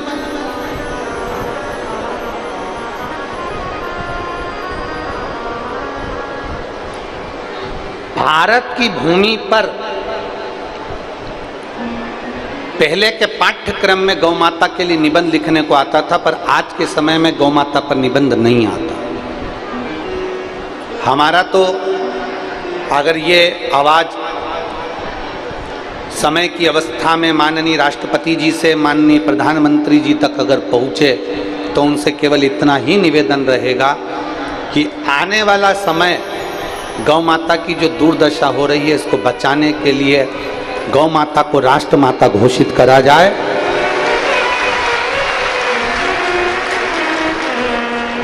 गौ माता को राष्ट्र माता घोषित करा जाए और भारत की भूमि पर चाहे वो सीबीएसई कोर्स हो, चाहे वो भारतीय पाठ्यक्रम हो, सब में एक अध्याय गौ माता का भी हो, पाठ्यक्रम में गाय को जोड़ा है। क्योंकि पाठ्यक्रम में अगर गाय रहेगी, पाठ्यक्रम में अगर गौ माता रहेगी तो निश्चित है कि बच्चों के हृदय में गौ माता के प्रति सम्मान का भाव उत्पन्न हो। आज बच्चों के हृदय में गौ माता के प्रति सम्मान का भाव नहीं है।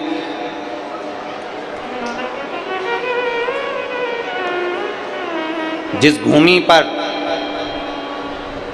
गाय को काटा जाता है, जिस भूमि पर गौ माता की हत्या होती है, जिस भूमि पर गौ माता के मांस की तस्करी होती है, गौ की तस्करी होती है, वो भूमि फिर जल्दी से विकास नहीं कर पाती, वो भूमि एक दिन गर्त में ही चली जाती है। निवेदन है कि आने वाले समय में गौ माता को राष्ट्र माता का पद दिया जाए, जिससे ये गौ हत्या थोड़ी सी बंद हो सके और गौ माता का सम्मान हो सके। मंथन में निकली है, देवता और राक्षसों ने जो मंथन करा, उस मंथन में गौ माता प्रकट हुई। मंथन में बोल भारत माता की, गौ माता की, ये मंथन में प्रकट हुई। और मंथन में गौ माता निकलने के बाद जो निकला है विष, वो सारे देवताओं ने मिलकर उस विष को भगवान देवाधिदेव महादेव को समर्पित कर दिया, भगवान शंकर को। मंथन में निकला हुआ विष भगवान शिव के पास भेज दिया गया। क्यों? क्योंकि वो घर के बड़े हैं, घर का बुजुर्ग है, घर का बयो है। शिव महापुराण की कथा कहती है जो घर का बड़ा होता है, घर का बुजुर्ग होता है, घर का बड़ा होता है, उसकी जिंदगी में विष बहुत लिखा हुआ होता है, सुनना पड़ता है। कोई कुछ कहेगा तो सुनो, कोई कुछ बोल दिया तो सुनो, थोड़ा धैर्य बनाकर रखना पड़ता है। जो घर का बड़ा होता है उसको बहुत कुछ शीतलता रखना पड़ता है, बहुत कुछ। महाराज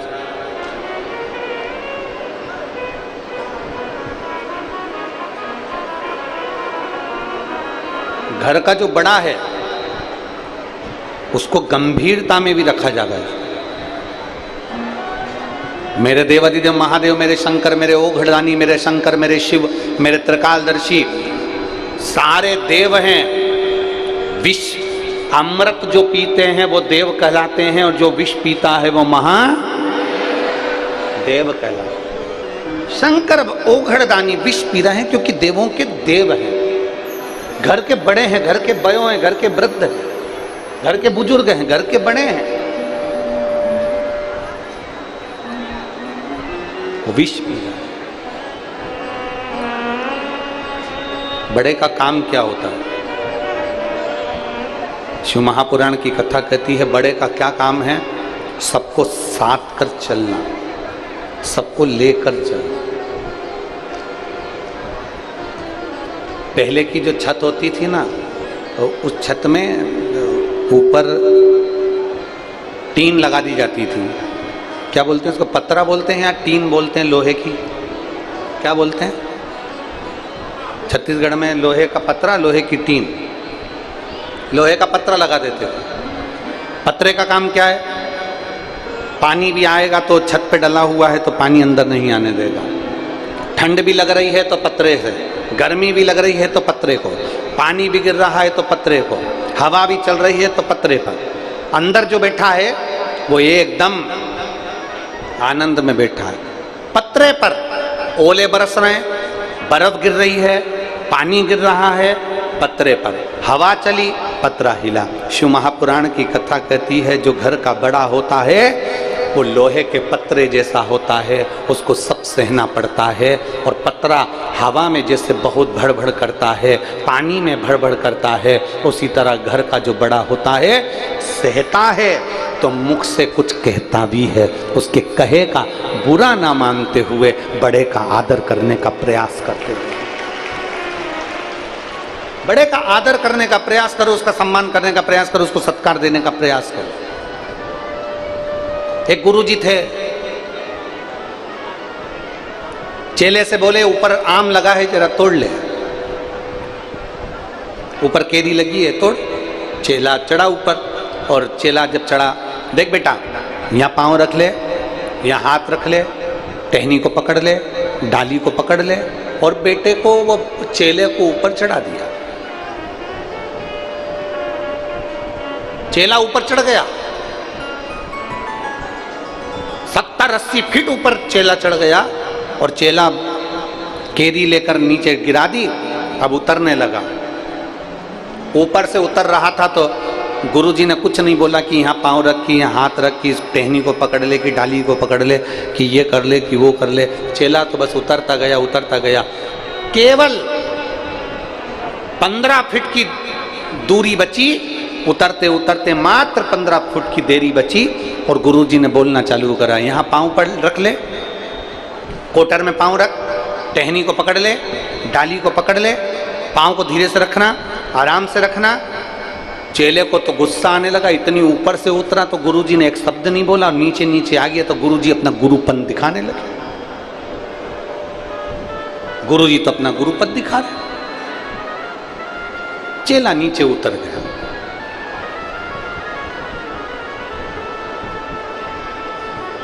चेला जब नीचे उतरा, उसको गुरुजी ने पूछा, बेटा उतर गए?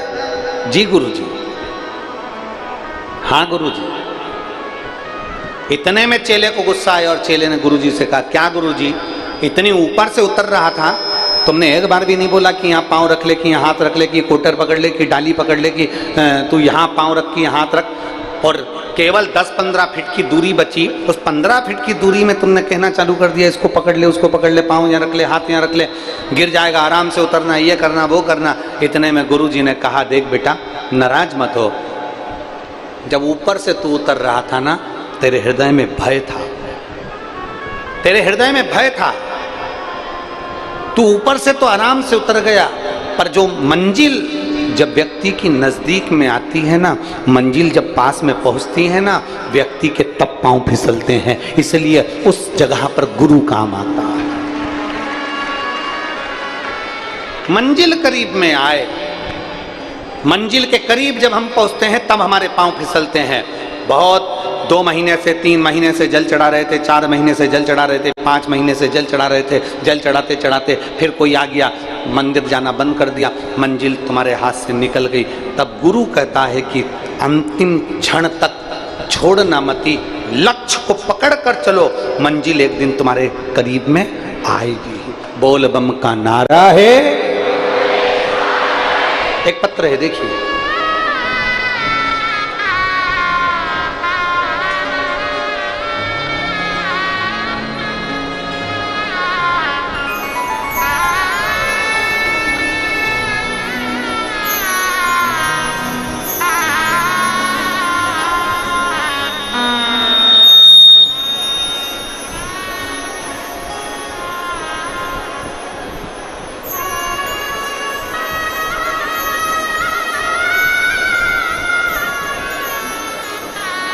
मेरा नाम शारदा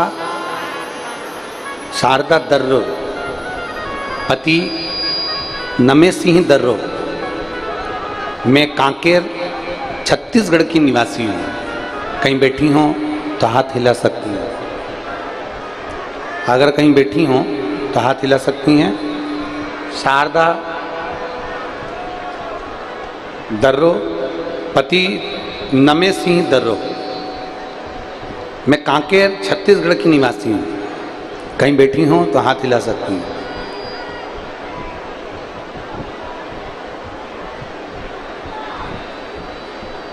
7 माह पहले मेरे पति का तबीयत खराब हो गया।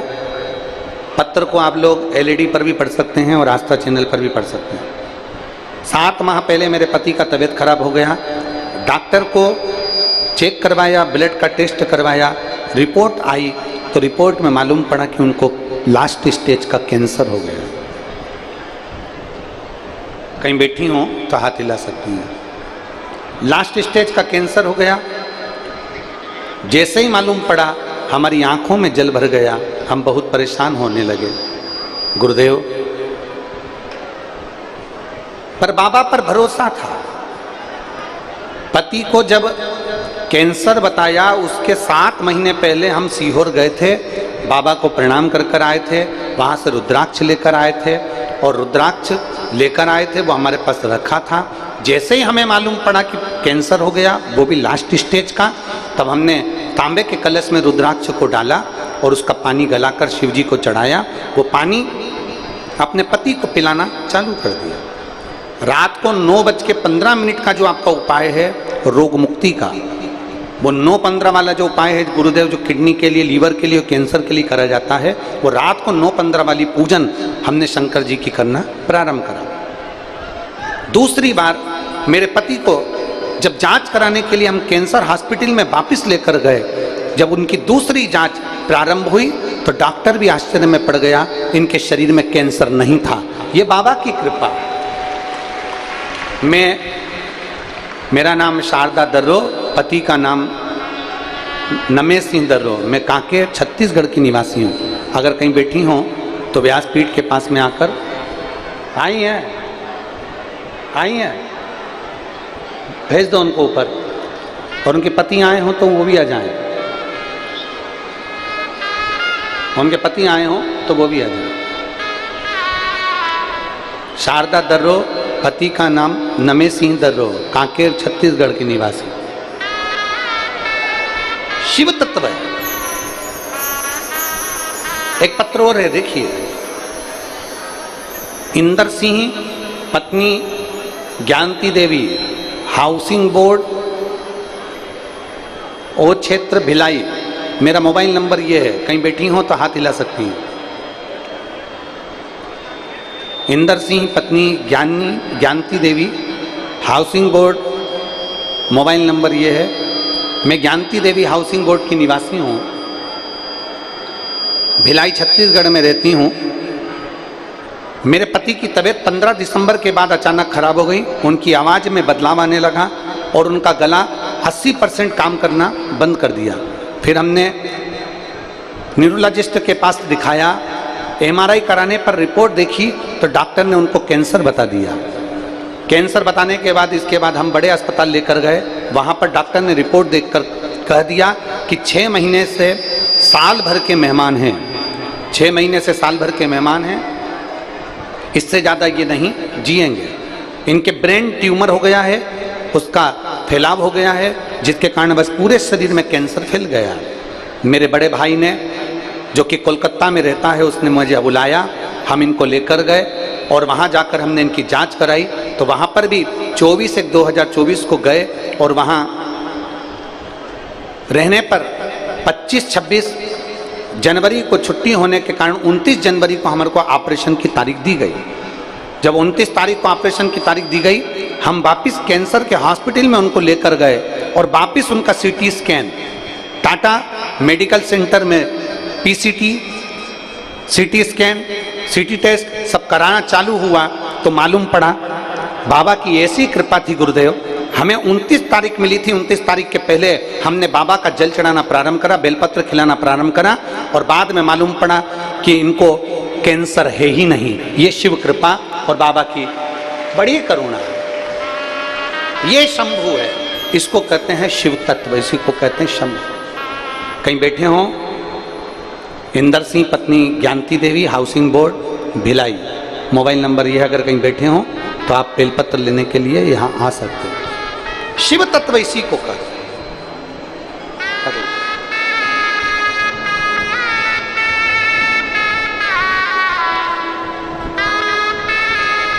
शारदा दर्रो,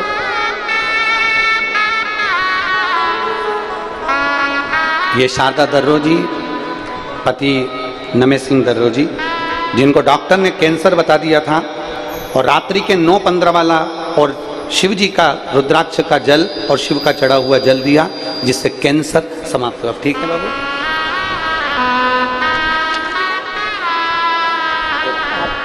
आपके पति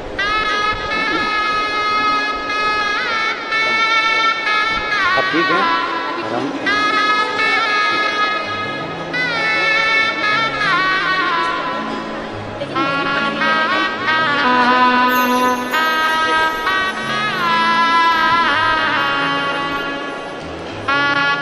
मेरे बाबा दया करना,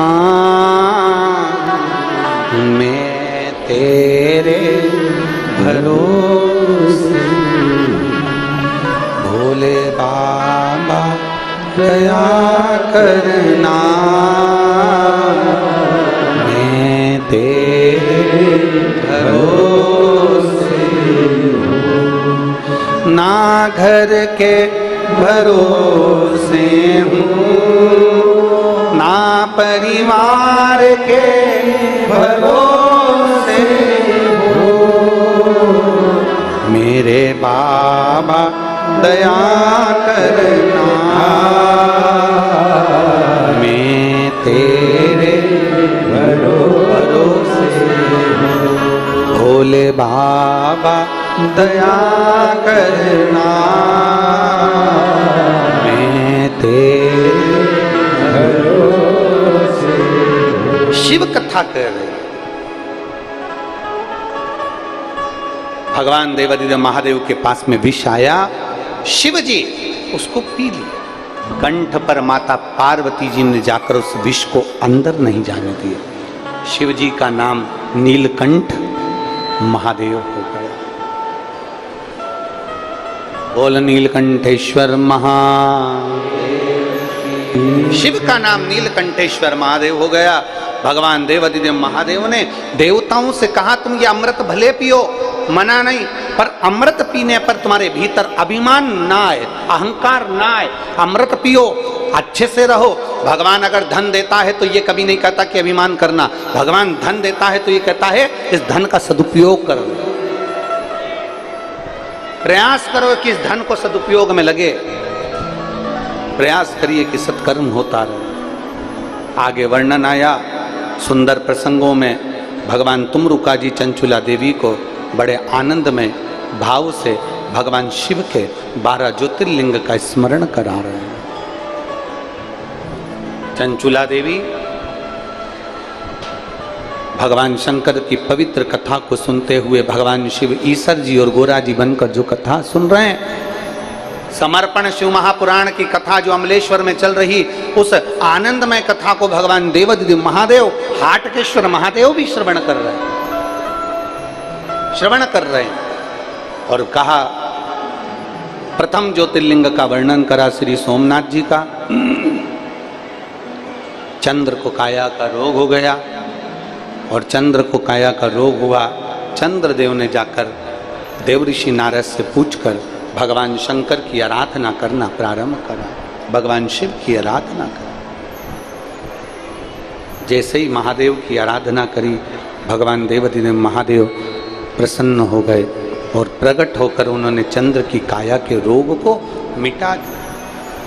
शंकर जी का नाम सोमेश्वर महादेव हो गए। बोल सोमनाथ भगवान की। अगला वर्णन आया श्री मल्लिकार्जुन का। कार्तिकेय बाबा रुष्ट होकर चले गए थे, जिनको मनाने के लिए भगवान देवादिदेव महादेव शंकर भगवान माता पार्वती जी के साथ में पहुँचे हैं श्री शैलम पर। उन्होंने जाकर उनको राजी करा। शिव पार्वती वहाँ विराजमान हुए। शिव जी का नाम सुंदर आनंद से मल्लिकार्जुन के रूप में विराजित होते हैं। बोल मल्लिकार्जुन भगवान की। अगला वर्णन आया है श्री महाकाल का। दूषण नाम के राक्षस का संहार करने के लिए भगवान शंकर 84 रूप में प्रकट होकर उसका काल बने, तो शिव जी का नाम महाकाल। अकाल मृत्यु वो मरे, जो काम करे चंडाल का, काल उसका क्या बिगाड़े जो भक्त हो महाकाल। काल का शिव की आराधना में लीन रहते हैं। फिर अगला वर्णन है चौथे नंबर पर ओमकारेश्वर का।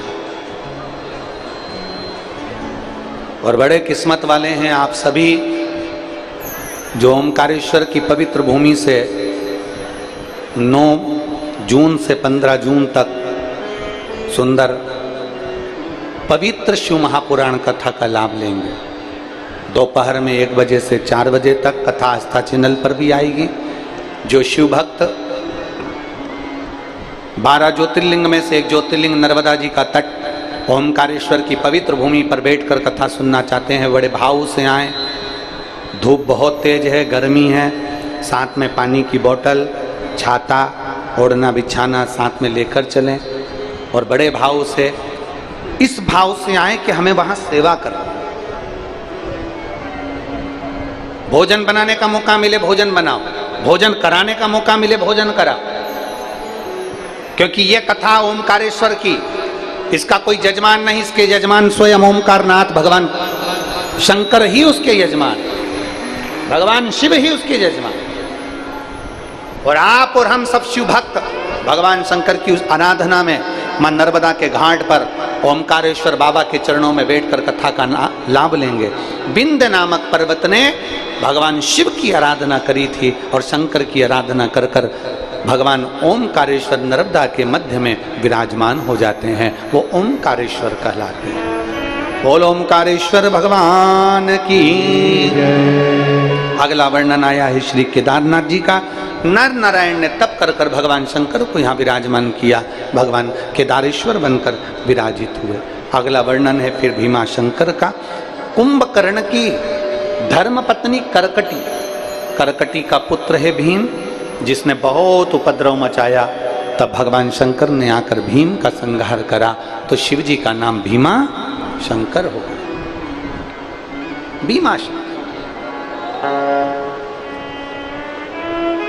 हमारा भी प्रयास रहता है कि 12 ज्योतिर्लिंग में धीरे धीरे धीरे धीरे करते करते 12 ज्योतिर्लिंग में कथा हो जाए और शंकर के भक्त 12 ज्योतिर्लिंग से शिव महापुराण की कथा सुन लें। पहले काशी में करी, फिर उज्जैनी करी, बीच में परली वैद्यनाथ जी में हुई, ऐसा ही क्रम करते करते करते करते फिर वापिस ओमकारेश्वर हो रही है। ये तो शिव की कृपा है, वो कराने वाला और वही करने वाला है।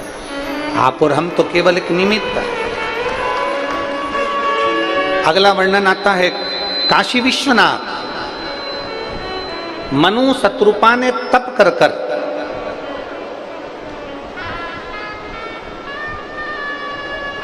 भगवान शिव को काशी में विराजमान कर,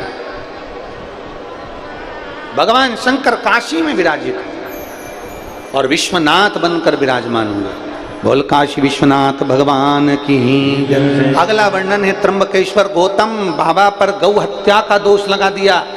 ईर्ष्या करने वालों ने गौतम ऋषि पर गौ हत्या का दोष लगाया। ईर्ष्या करने वाले, गौतम ऋषि इतना तप करते थे, इतनी साधना करते थे, शंकर की भक्ति में डूबे रहते थे, तो आसपास में जितने संत ब्राह्मण रहते थे उनके अंदर ईर्ष्या प्रकट हो गई कि ये तो शंकर जी की इतनी उपासना करते, हम तो इतनी कर ही नहीं पाते।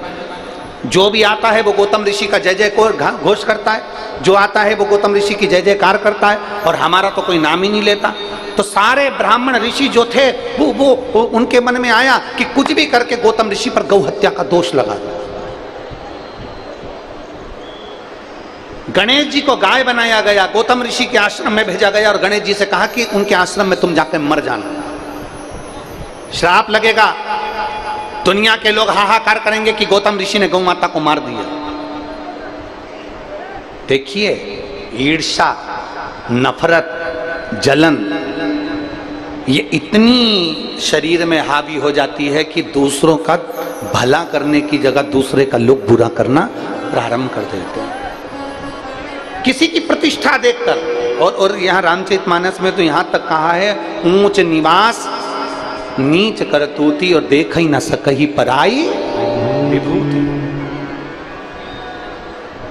अच्छे अच्छे औहदे पर लोग बैठ जाते हैं, बहुत बहुत ऊंचे ऊंचे सिंहासन पर बैठ जाते हैं, बहुत बड़े बड़े पद पर लोग बैठ जाते हैं और किसी की प्रतिष्ठा नहीं देखी जाती है। इतने लोग कैसे आ रहे हैं, भरचक गर्मी में 46 डिग्री टेम्परेचर है, इतनी सारी भक्त कैसे आ गए, कैसे पहुंच गए, क्या व्यवस्था हो रही होगी, इतना सारा खाना कहाँ से आ रहा होगा, इतना सारा भोजन कैसे कर रहे होंगे, पानी की व्यवस्था कैसे हो रही होगी, ये इतनी भीड़ कैसे आ गई, क्या हो गया। तो ये ईर्ष्या लोगों के अंदर आती चली जाती है, और ईर्ष्या जब अंदर भर आती चली जाती है तो दुनिया के लोग फिर बदनाम करना प्रारंभ कर देते हैं, गाली देना प्रारंभ कर देते हैं, अपशब्द कहना प्रारंभ कर देते हैं।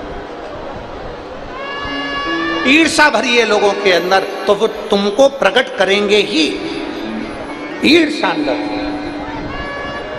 प्रतिष्ठा नहीं देखी जाती है, सत्ता नहीं देखी जाती। गौतम बाबा पर गौ हत्या का दोष लगा दिया, दोष लगा गौतम ऋषि पर, जैसी दोष लगा माहिल्या ने भगवान को पुकारा, ब्रह्मा विष्णु वहां आकर विराजमान हुए, त्र्यंबकेश्वर के रूप में विराजित होते हैं। अगला वर्णन आता है श्री वैद्यनाथ जी का। रावण भगवान शिव का शिवलिंग लेकर जा रहा था, बीच में भूमि पर रख देता है, तो भगवान वैद्यनाथ जी के रूप में विराजमान हो जाते हैं। अगला वर्णन आया है श्री नागेश्वर।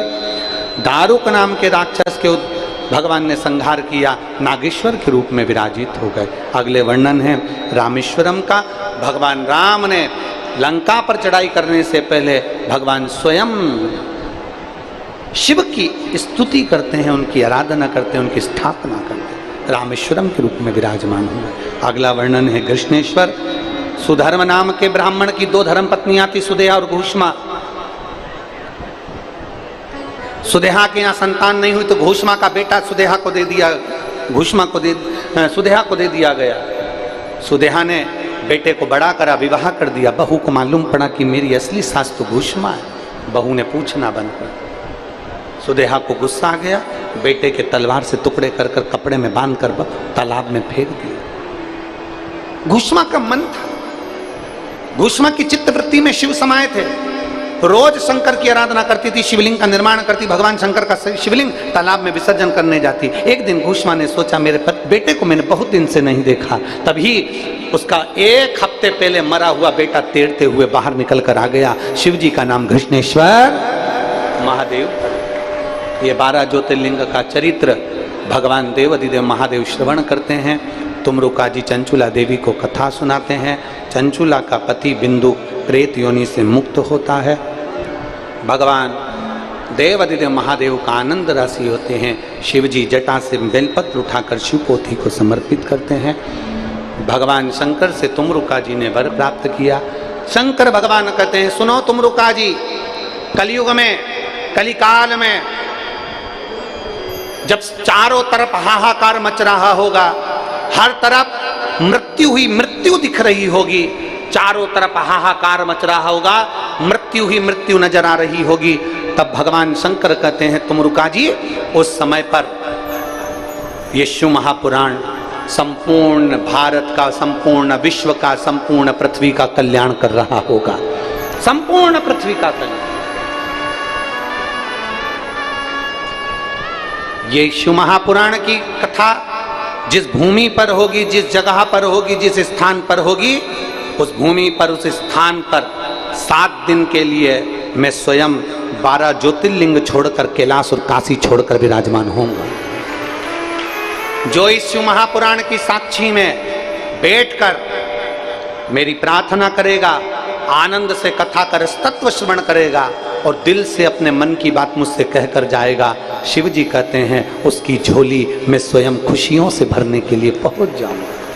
भगवान देवाधिदेव महादेव की यह कथा भाव से, आनंद से श्री पवन जी खंडेलवाल, श्री विशाल जी खंडेलवाल, श्री खेमलाल जी साहू, श्री मोनू जी साहू, श्री सागर जी खंडेलवाल और श्री सहयोगी में बसंत जी अग्रवाल, इन सभी के द्वारा ये पवित्र कथा का तत्व श्रवण करने को मिल रहा था अमलेश्वर की भूमि पर, जो आज कथा का विराम दिवस होने जा रहा है। भाव भक्ति से यजमान परिवार ने बड़े भाव से इस कथा को करवाया है। आज लाखों की संख्या में आप लोग पहुँचे हो। और सत्य बताएं ना, सत्य बताएं, जजमान कितने भी टेंट बढ़ा ले, कितने भी पंडाल बढ़ा ले, शंकर के भक्त की कोई कमी नहीं होती। शिव भक्त तो आता चले जाए। यजमान टेंट बढ़ा ले, समिति टेंट बढ़ा ले, पंडाल बढ़ा ले, कितने बढ़ाएगा। अगर आप आज अंदाजा लगाइए, अमलेश्वर वालों ने आज तक इतने शुभ भक्त अपनी इन आंखों से कभी नहीं देखे होंगे जो आज देख रहे हैं।